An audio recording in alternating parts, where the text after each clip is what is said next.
contributions off the bench. The attacking players coming on are hungry, and they're changing the game. And so you see that 3-1, and maybe other teams are kind of just content with it a little bit, but we make some changes, and guys are taking guys on, combining around the box and looking to get clear chances on goal. It seems like a lot of players want to be involved in attacks. And so I think you've seen that the last 2 games, where we've kind of just played simple soccer until that final pass.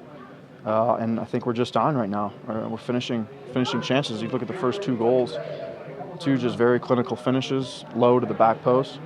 Javier scores a wonder goal, and Sabo does what he usually does, just put it up there, and he's going to head it in the goal. So it wasn't really a 50-50, and so I was a little surprised that he slid like that. And so I'm not really necessarily sure if I hit the ball into him or he hit the ball into me.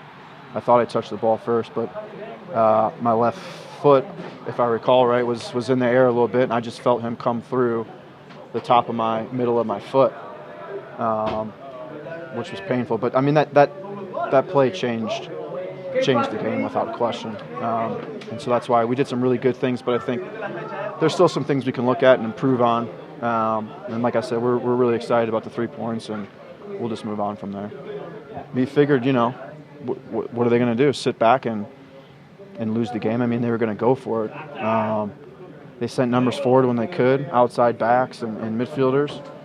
And so I think that's why you've seen probably them so exposed in the back in the second half. But you can't necessarily fault them for going for it. At that point, maybe if they find that second one 2-2, then they sit back. So I'm not that surprised knowing Caleb. A different coach maybe, but Caleb not so much. If you look at the midfielders that have played significant minutes, at least the 4 guys that started tonight in there, I think all the players have at least 4 goals. So I mean, between us, we probably have close to 20 goals between those 4 midfielders. That's a lot from your midfield group, especially the defensive work that your head coach asks you to do in those deeper spots. And so, like I said, I think it's just unselfish soccer. I mean, João plays a great ball to Luis. I see Plata 1v1, play him in. Obviously, Javier's is just an individual brilliant goal, and so I just think it's unselfish soccer right now, and everybody's feeling good about it.